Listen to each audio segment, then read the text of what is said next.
Welcome to the Project Management Prepcast, helping you prepare for the PMP exam.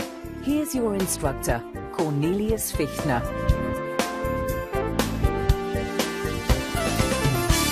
Hello and welcome to the Project Management Prepcast, where we teach you concepts, tools, techniques and theories so that you can minimize your risk when taking the PMP exam. I'm your instructor, Cornelius Fichtner, and yes, this is our lesson on Project Risk Management Overview, where we concentrate on the purpose of performing risk management on our project, which is quite simply to increase the likelihood and impact of positive events and reduce the likelihood and impact of negative events. Accomplishing this objective uses the following approach. We're planning for and identifying possible risk events on your project, the analysis of both the probability of a risk occurring and the cost or impact a risk event will have on the project if it occurs, then developing a response plan in the event that this risk occurs, and finally controlling risks by tracking, monitoring, identifying new risks, and continually evaluating our effectiveness. Let us start with a definition.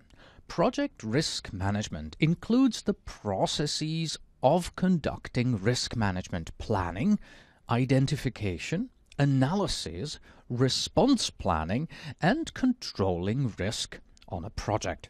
As you should know by now, this definition then translates into the activities that will allow us to manage risk on our project. Let's do our usual look at each of the processes of project risk management and then focus on the details of these processes in the subsequent lessons. Project risk management has 6 processes, and it all begins with planning. The process of planned risk management is first. It's the process of defining how to conduct risk management activities for a project. We continue with identify risks, the process of determining which risks may affect the project and documenting their characteristics. Then we get into the risk analysis. We begin with the perform qualitative risk analysis. It's the process of prioritizing risks for further analysis or action by assessing and combining their probability of occurrence and impact. Simply put, when you're done with this process, you know which of your risks are high, medium, and low risks. But high, medium, and low isn't really good enough. So following the qualitative risk analysis, we move into perform quantitative risk analysis. It's the process of numerically analyzing the effect of identifying risks on overall project objectives. From here we move into plan risk responses. That's the process of developing options and actions to enhance opportunities and to reduce threats to project objectives. And we close with control risks, the process of implementing risk response plans, tracking identified risks, monitoring residual risks, identifying new risks, and evaluating risk process effectiveness throughout the project. This is all good and well, very theoretical of course, because these definitions come straight from the PMBOK guide. So in just a little bit we are going to take a look at a nice and actually fun example of how to translate risk management into real life. But before we go there, we want to take a look at into which of the 5 process groups our processes actually fall. Here we go. We have the 6 processes on the left. Let's identify what process groups they belong to. Well, the first one is easy, right? It's plan risk management. Yeah, it goes into planning. That's a given. Then we have identify risks. That's also in planning. We have perform qualitative risk analysis and perform quantitative risk analysis, which both are also in planning. And then we have plan risk responses. Well, guess into which one that goes. Planning again. So we have the first 5 of our processes that fall into planning. And then the last one, control risks, is in the, what would you guess? Monitoring, controlling process groove. Obviously, you had a big hint there with control, the word control being in the name of that particular process. So, in other words, we have 6 processes in project risk management, the first 5 all in planning, and the last one in monitoring and controlling. As part of this overview and in preparation for the PMP exam, it's a good idea to understand how the PMBOK guide defines project risk. Here we go. Project risk is an uncertain event or condition that, if it occurs, has a positive or negative effect on one or more project objectives such as scope, schedule, cost, and quality. The key points to take away from this definition are that a risk is something that hasn't occurred. If it occurs, we call it an issue, and an effect can be positive or negative. The objective here of this lesson is to give a broad overview of project risk and, more importantly, how to properly manage it. Because if we fail to manage project risks, we'll have issues, literally issues. And as the definition here plainly states, the scope, schedule, cost, and the quality of our work can suffer. So, let's learn how to manage risk, because if we really learn how risk is managed, then we won't have issues on our projects or with passing the PMP exam. Let's take a closer look at the elements of project risk management. The first step and process, as in most knowledge areas, is to plan. For example, you and your family plan a 2-week holiday and to drive around from site to site and from hotel to hotel. The family is so excited, and you pack your bags, pile them in the car, and you're off on your grand tour. But in your haste, you had forgotten to consider a few things. You hadn't carefully mapped out your route, taking note of filling stations, gas stations along the way. That was a risk that became an issue, and it had an impact, didn't it, Dad? And you know, that emergency spare tire in the trunk? Always good to make sure it's got plenty of air and is ready to go when you need it. Another risk that became an issue. Right, Mom? Experience is a great teacher. What is it again that they say? People don't plan to fail, they fail to plan. But that was on our last tour, and this time you decided to temporarily quell the excitement, keep a cool head, and do things differently. But what should you do to improve your chances that if you encounter an uncertain event, also known as a risk, that they don't become issues and you are not impacted? That's right, you have to define a risk management plan. How about having a meeting and getting input and support from each family member, your stakeholders, on how to best manage your holiday risks? Great, we have a plan there, but what is our next step? That's right, we want to identify what might go wrong. Don't worry about the likelihood just yet. Get it all down, get it written down for now, and you can decide in another step how likely it is to occur. So, the following Sunday, the family sits down and you brainstorm about everything that might go wrong. So you come up with a list. The car could break down. It might rain. You could even have a car accident. You might get lost when you're driving around. A hotel reservation might not have gone through as expected. Your credit card gets stolen. And your 7-year-old son also thinks that your car might be hit by a large meteor that aliens have thrown at you. By creating this list, you now have identified your holiday risks. Step 2 is complete. Let's look at our next step, analysis. We actually do 2 types of analysis. The first one is called qualitative analysis, and these are the steps. First, review the list of identified risks. Assess the probability of each risk. You look at your son and you say, you know what, son, that meteor, I don't think that's very likely. Then assess the impact of the risks if it were to occur, because your son responds, but if it happens, we would all be dead. Use probability and impact to derive a score. So you'd respond, well, son, when we look at them together, even though it's highly unlikely that we encounter a meteor, you're right, it would be disastrous. So we have the likelihood as very low, but the impact is very high. When combined, we can say that this gives us a very low, very high combined score here. In the end, you will have scored risks in this way, and now you can have them prioritized from the highest to the lowest. In our next step, we want to analyze risks quantitatively, meaning we assign them a number. We do this first by reviewing the list of prioritized risks created in the previous step, the qualitative analysis. Next, we numerically associate a cost with each risk. For instance, if the car were to break down, what would that cost you? How much would the stolen credit cards cost you? Etc.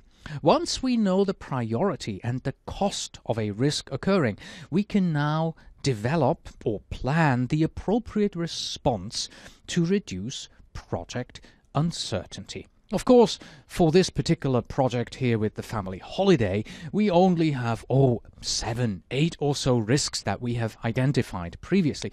But in a real project, you may have hundreds and hundreds of risks.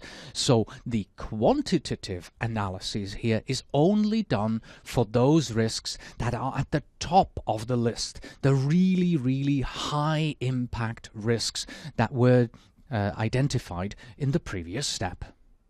At this point, you have your analyzed list of holiday risks.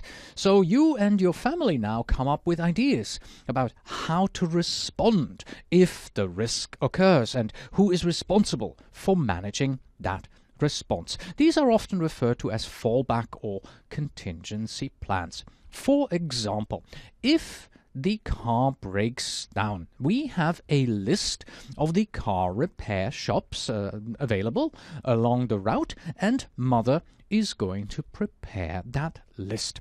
If it rains, we have a list of indoor games as well as a list of museums for each town that you will visit, and the daughter will put that list together.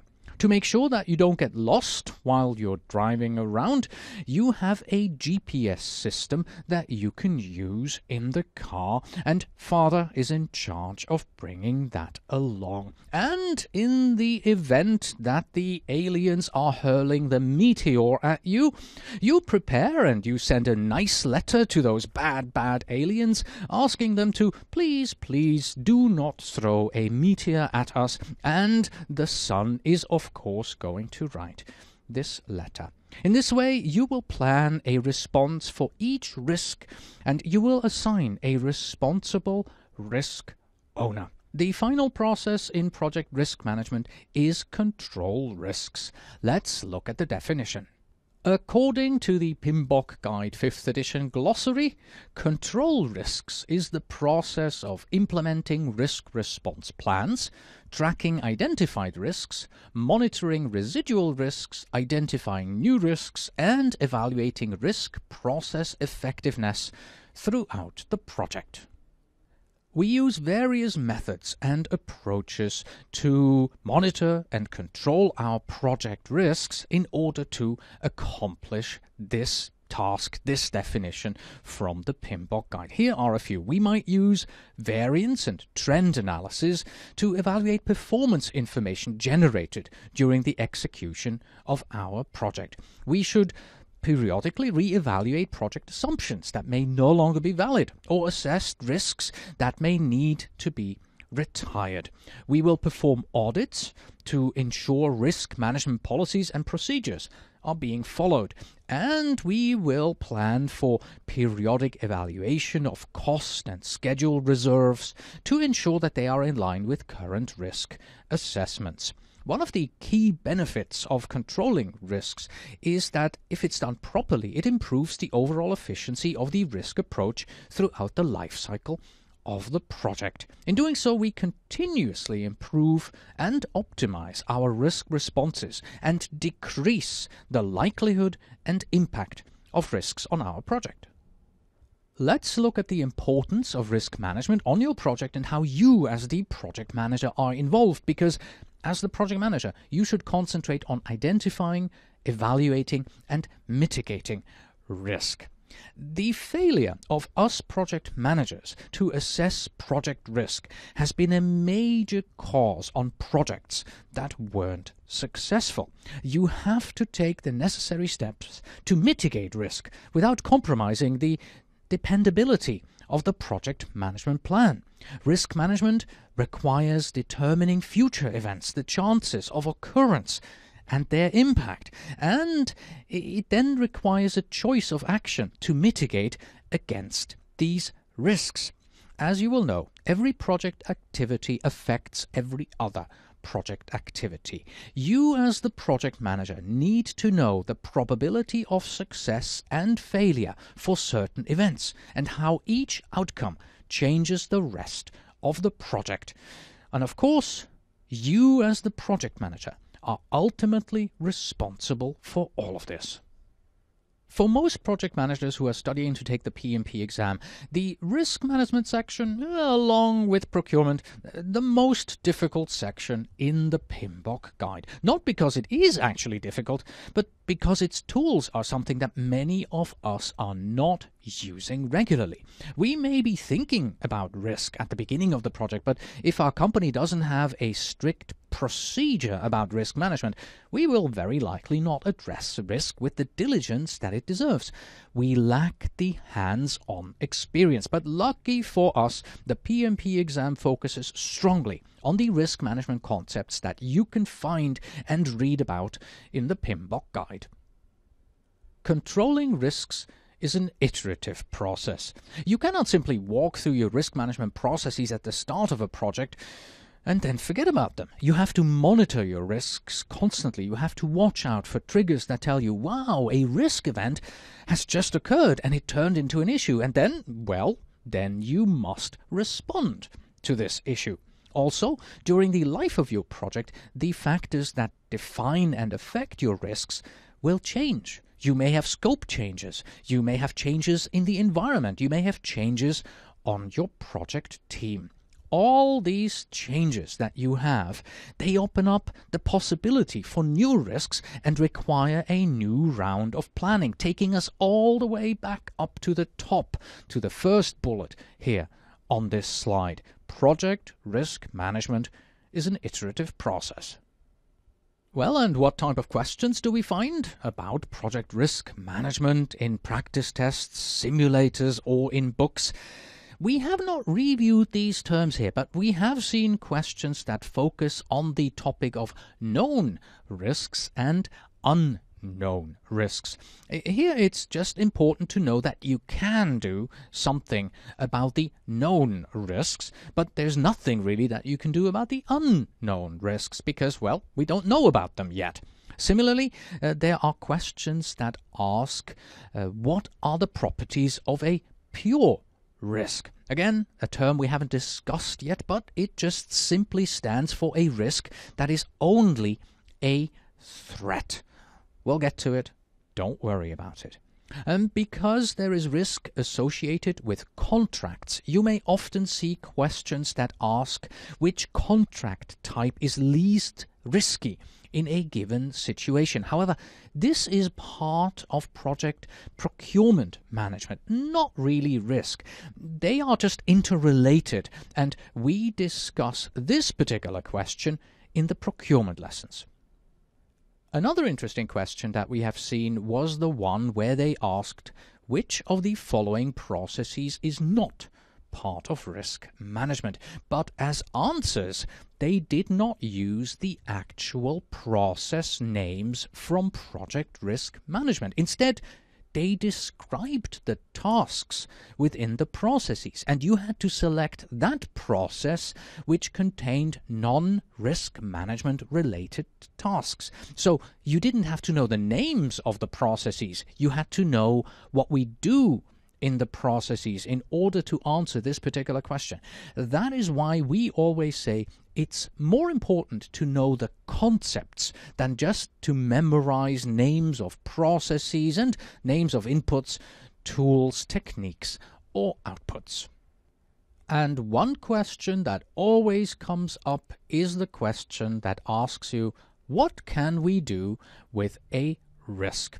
In our upcoming lessons, you will learn that a risk can be accepted, avoided, mitigated, or transferred, and then they can also be exploited, shared, or enhanced. And by the way, the ones here on the left, accepted, avoided, mitigated, transferred, those are for negative risks, so for threats.